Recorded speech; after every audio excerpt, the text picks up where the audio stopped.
Hello and welcome to the Gonzalez Mitchell Show. I'm Clay Mitchell. Patrick is on assignment. I'm so looking forward to this show. This is a show that I thought about all week, Troy. Our special guest is Troy Lowman. He's a filmmaker, documentary producer, and all around good business guy and a good guy. Unfortunately, he went to Queen Anne's County High School, which is a rival of my high school, and we graduated the same year. But all rivalry set aside, Troy, how are you doing? Good, Clay. I need to make you my PR man. That's a great intro. That's great. Hey, remember, we're all shore people, though. That's So right. We're shore that's boys, important. baby. That's right. Shore That's boys. right. That's right. Now, you were in the world of creating documentaries and films. I've seen them. I've seen your latest one. What's the I guess the trail that you took to get from graduating from Queen Anne's County High School to where you are today? Yeah. So, Clay, I went to school and became a stockbroker initially. I was on Wall Street for about 30 years. What I eventually did was buy a public company called S&M Global Holdings. When I bought it, I had to decide what I wanted to do. Medical instruments, technology. But what I made it was a media company Hmm. initially. It's a holding company. We've got AI companies now and gaming and such like that. But the flagship company was a company I formed called Bullet Point Films. I'm a big movie buff. So Bullet is spelled like Steve McQueen's Bullet movie. Right, It's right, my all-time favorite movie. right. So what wanted to do is I distributed a few movies in the teens, but then I really had a couple things I wanted to, that spoke to me. I wanted to do a documentary about the Eastern Shore, which we did, called Love Letters to Hmm. the Shore. I always was intrigued about the Colts leaving Baltimore, so I did Ghost of 33rd Street. Right. So I looked at a third documentary before, I wanted to delve into movies, and I saw the political divisions, the political atmosphere in the country as we got closer to the pandemic. And I said, this is something that really needs to be discussed. And the premise of it really is, where did the middle ground go in the country? When I was little, you know this, Clay, there Right. was always divide, but there was an overlap for Republicans, Democrats, Independents, where they could come to some kind of middle ground. It seemed like over the last decade, that middle ground had basically disappeared. And even today, the documentary is very relevant because it seems like it's continuing to not even get closer, but get further and further apart. So the I, documentary, I wanted to talk about the divides of today, but also the history of the country, the political history, to where this has happened before. So people could see that even though it might be bad right now, we always cycle around, and there could be a better day where we would come together. There is some I, caveats to that, but I like the way you take the history from the Revolutionary War through the Civil War forward to today. The genesis of the Democrat Party with Andrew Jackson was a cool lesson to show that there's this back and forth, but now we're going to have regular formal parties. I think it was uh, uh, the Democratic Republican Party and the Whig Party, or the Democratic right. Party and the Whig Party, Hmm. until the Civil War. And the graphics that you use in the video to help explain things by showing which states were leaning, conservative or liberal, Democratic or Republican, was very instructive. Yeah, The yeah, and the evolution of the divide. You could see how the North initially was Republican vis-a-vis Abraham Lincoln. The South was Southern Democrats, and you really do a great job on explaining the shift and the back and forth, the political dynamic with that. What right. research? What went into figuring all that out? That was very not only entertaining, very educational. Yeah, I'm a history buff as it is, Clay. So political history just falls right into that. So what I wanted to do is, if you when you watch the film, as you know, I kind of fast track it a little bit. I explain it, but you could see a line where it kind of clicks, goes in motion, showing the evolution in a kind of cool way with graphics and such like that. So you go through a century of political history with visuals, and you kind of see the evolution unfold in a 2 3 minute span. So, basically, like the Republicans, the evolution of the Republican Party has gone from freeing the slaves to, being a party more for capitalists and such like that. The Democrats have changed. We've had parties like the Whig, like you were saying, that have completely disappeared. So, Right. and what I wanted to do is show that we've had periods in our country that have been just as divided, with actual civil war, civil unrest, and times where people just didn't want to talk to each other. Um, Today, there's something different about today, Clay, that I think could put us on a path that we don't cycle back, and that is social media, the internet. People get into their bubbles, their algorithms, and they don't come out. Just today, I'm a news junkie. I watched, I watch all the news segments. I get it on the just about everywhere. But I was Right. watching 10 minutes of CNN, and then I watched 10 minutes of Fox.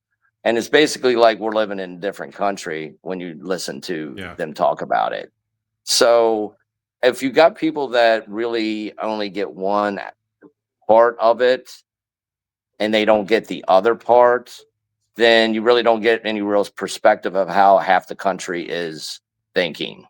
So, um, yeah, I don't know how you get out of that. I think what you're going to do, if you looked at it, I had one somebody at the end say it would take a charismatic centrist leader that would maybe bring the middle right, middle left to the, and the weariness in the country. But I don't see that anytime anytime in the near future, to be honest. Right. I saw, and you explained it very well. Uh, we go to the latter part of the 20th century. You have presidents like Bill Clinton, George H.W. Bush. You know, not extreme guys, but they're sort of in the middle. And then, for whatever reason, maybe 9/11, the wars that we fought at the beginning of the century, suddenly something happened. And I noticed it on the Eastern Shore. It used to have to be a Democrat to win on the Eastern Shore. And heading into the late 90s and early 2000s, now you got to be Republican to win on the Eastern Shore. It sort of correlates with how you were explaining things in Divided, on how Democrats and Republicans shift geography all the time. But Right. can you Right. do you have a clue as to what happened since, say, 9/11 to now, to where we're so divided? Is it social media? I can't figure that out. Look, I think there's a couple things here. 9/11 was the last time I remember where we were completely unified. Clay, those couple months after that, it was all America. Everybody was on board. Um, Right. we were all for one. Uh, I think that the divide started to happen in the Obama Trump era. I mean, Trump is somebody, and I say this in there, he's somebody you either love him or you hate him, but he's very polarizing. But I do think he was just an instrument to the country having growing pains, um, with race, with geography, with a diversity that we've never had before. And I think what it was is when you throw in social media and the partisan media on both sides, you got it in a boiling pot. Hmm. This all simmered to the pandemic. The pandemic, everybody was uncertain and they were broke and they didn't know where things were going. When you had the riots in 2020, I think politics became almost like a team sport. It was like tribal, and we've continued to do that. Like politics is almost like a sport now. Like you root for your A team and you don't contact root for sport. anybody else. A Exactly. contact sport. Yeah. No, look, I mean, yeah, I did a lot of introspection. I've been a libertarian, but really a strong strain of conservatism always, even when I was a little kid. I like Mhm. Nixon, I was like Alex Keaton in the 80s. But I myself became more radicalized and say like, no, I really believe in this. I really don't believe in that. And I could feel it myself. And as I explained in the documentary, I've lost family members that I don't talk to or friends. And I know a lot of people who have. People, you can like the same baseball team. You could go out and have a beer and everything is good. But as soon as you start talking about politics, it's like, you know, a life or death type of situation with some people.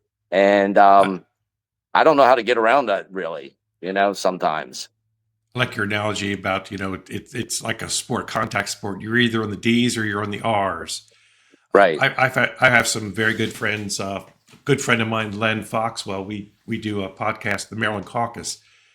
He's on the liberal side. I'm on the conservative side, and we just talk. And we're great friends. We've known each other for years. We have beers together. But there are some people, Troy, that I talk to.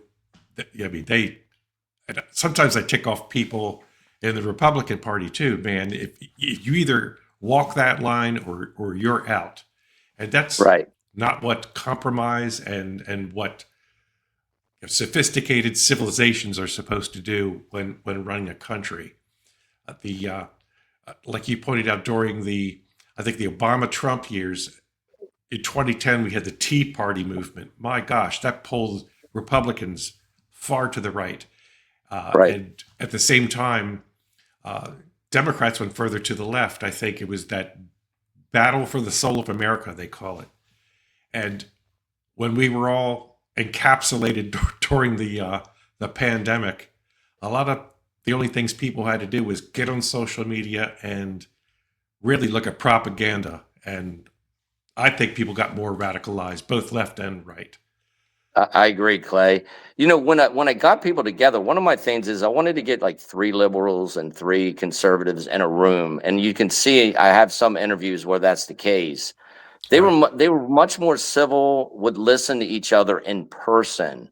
I think online, people behind the curtain will say and do things, a lot of people that they would never do in person.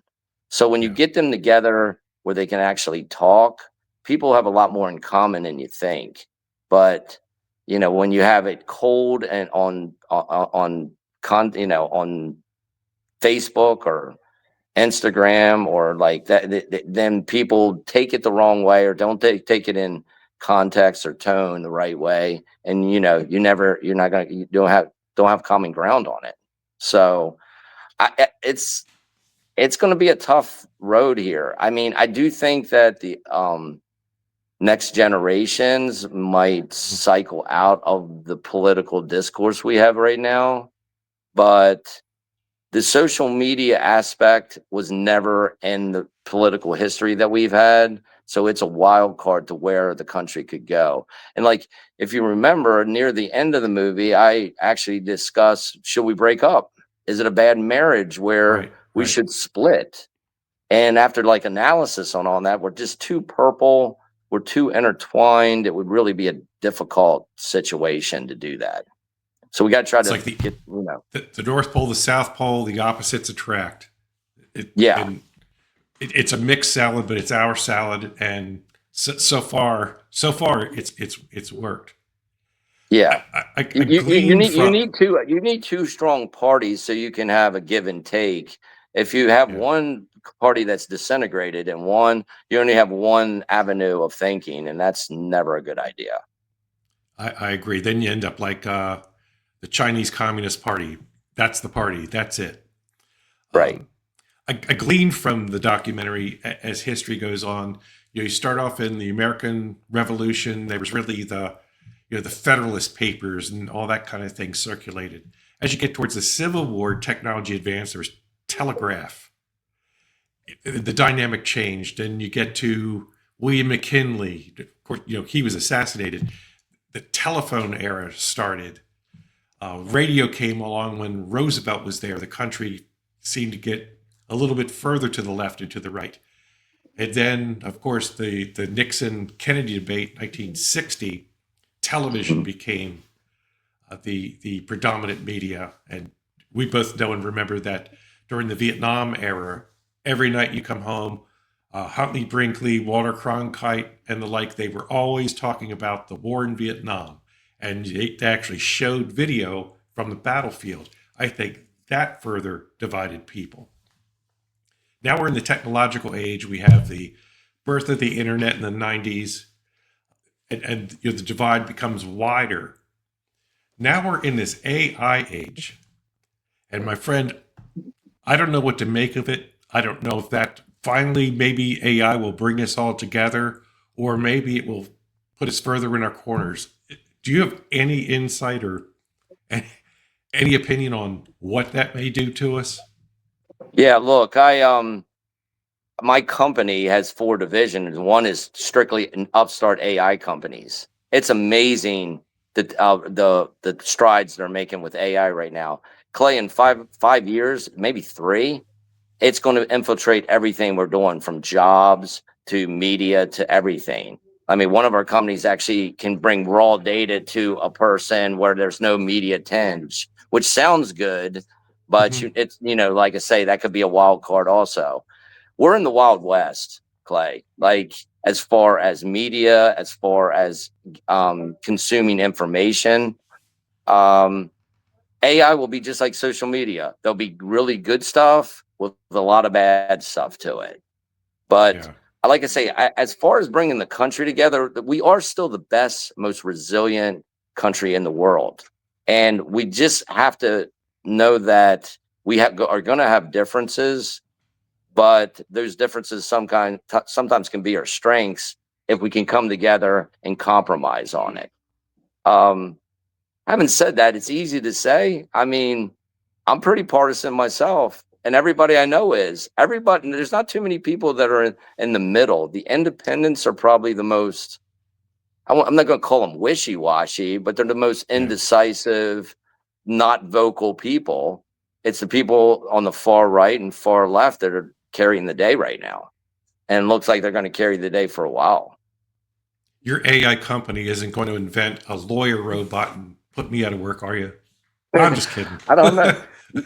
I mean, that's the bad part. Like a lot of lower white collar jobs, AI is going to do. It's still a ways away, but our kids, our grandkids, they're going to be immersed in that. They're going to not know a world that AI is not involved in it. Just like our kids didn't know a world where the internet was not involved. So it's crazy. It's a good stuff, but it's a lot of scary stuff. Well, like, it's a scary time. Clay, we're about the same age. I mean, back in the 80s and 90s, all we cared about was going trying to find a girlfriend, going to the bar and like watching MTV. Freeze the freeze, man. Watch MTV, and politics really wasn't on the forefront. Like now it's in everybody's, like, the first thing they talk about in the morning, so it's this where we're at. We're in a very we'll look back. This is a very tumultuous decade. In the documentary, we go through 200 years. I would say, let's say this, or the 60s or the 1860s, those 3 time periods are the most tumultuous. The past few years, when the riots happened, it scared me. The Democratic convention was in Chicago, like it was in '68. We had the president shot at, or the president when he was running for office was shot at. We've had Charlie Kirk, and there's protests in the street all the time. And I think I reflect back on that late '60s era, where the country was absolutely divided. It was like a cold civil war, I call it. And I think we're in a cold technological civil war, if you will, right now. And like you talk about your AI companies, and when people like you, entrepreneurs like you, talk about AI and say, wow, this is really coming fast. This is really going to be something. I kind of look forward to it, but I get scared as hell, because if it further divides the company, the haves and the have-nots, the conservatives and the liberals, or that concerns me. Maybe it could be used as a tool, for the good, to bring people together and compromise. But Right. we see how technology worked in the past. I think it further divided us. Look, it's like your podcast. Like, the loss of critical thinking would be devastating to not only Americans but the world. So hopefully AI doesn't become a tool where we don't think for ourselves. We Mhm. don't critically think outside the box, and it's a new world we're gonna have to navigate. So I'm I love this country. I love everything that we've done. We haven't been perfect, but I think that what we've done through the first 250 years, we're having our 250th anniversary next year. Right. It's hard to compare any other country in the history of the world that has done what we have done. So I think people need to step back and say, like, oh, America's this. It is still the best country, with the most opportunities, the most fair in the world. And what we got to do is take that and run with it, and try to, like, get through growing pains as we evolve and change as a society. When I have this podcast posted, I'm going to put the link that you had sent me on the comments section, so that people can view this. And I highly recommend it. This is a very educational, and I don't think it's twisted one way or the other, left or right. It really is a straightforward history explaining how we got to where we are, with divisions in the country. Now, you Yeah, are, I'm really happy. I mean, we got a lot of good footage. Just the 9/11 footage. We got some footage that I hadn't seen before. We explained the yes, financial crisis. It's not only politics. It's like our lives, yeah, our grandfathers' lives. And yeah, I mean, Clay, we were talking off record. What I yeah, really want to do is, if somebody says, "Oh, I didn't know that about the country," or "Oh, I never would have thought that," that's really yeah, what I want to do, is try to teach, even for people our age. Like, yeah. this is where we are, I a picked up some perspective. lessons from it, Yeah. as to why the parties shifted throughout the different states in the country. I thought that was something that I never knew why, but it was well explained in your documentary. And people, you have to watch this thing. Like, your media company is going to be making other documentaries, are you not? Do you have anything in the works? Yeah, we do. So Bullet Point, we've done the love letters, the Ghosts, and Divided. So when I did love letters, I also ended up writing a book, Love Letters to the Shore, that you can Hmm. get. Like, I'm a shore boy. Like, Yeah. I could travel everywhere, been everywhere, but this is my touchstone. So I'm proud of Right. this Right. place.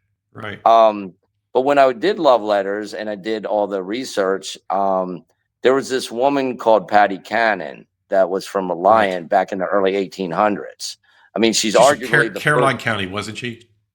Yeah, Wasn't Patty? she was in Reliance and kind of like on the Delaware line there. She Right. went back Right. and forth. But, like, Clay, her story, you couldn't write a better story than this. Like, she ran the reverse underground railroad. She was an Yeah. expert with a knife. She could fight any man. She was pretty. Um, she had a gang that they had to actually bring the military in to get her. They tried to hang her. She didn't die. They had to hang her twice. Um, she came from an English nobleman family. So I'm Yeah. going to make like a Conjuring type of horror story with like a biography of her. Like, I'm Right. infatuated with the story. So that's going to be my next project.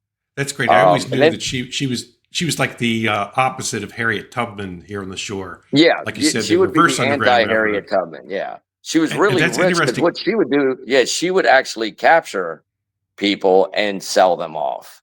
So, and she was really smart. She was like, I don't know, she would have been a billionaire. Like, she had a lot of money because of what she Yeah. did, and it took a lot to take her down. And even after even after she died, back then I guess it was people would collect skulls and such like that. Well, she would haunt whoever had her thing. So she was a one of a kind woman, crazy. But yeah, I'm gonna do that. Then I'm gonna try to do something lighthearted, like gonna do a music documentary. So Yeah. try to get off the politics and the horror, and maybe get something where people can relax with. So, but That's I've awesome. tried to pick stuff that speaks to me. It's something that resonates. This divided resonated with me. I was just intrigued that somebody like you and Foxwell are friends. I know, but Right, like right. you guys probably like the Orioles, the Ravens. You have a beer, but if you Yeah. talk about this, you guys are just boom, boom, and I have a lot of people like that too. That we just can't come to terms on it. It intrigues me. It bothers me. Um, and I'll think about how it can be solved in the future. And I look forward to your new works. The Patty Cannon story intrigues me because I read about it, but I really don't know the story. I knew that she was, you know, the other end of the Underground Railroad, and that's just local history I think needs to be known and needs to be told.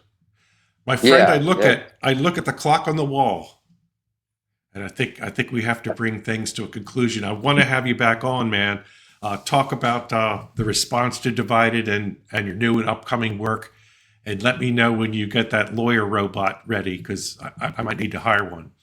So, I enjoy your Troy, podcast, Clay. You're a great guy. It's been fun. this has been a great discussion, man. I really look forward to this.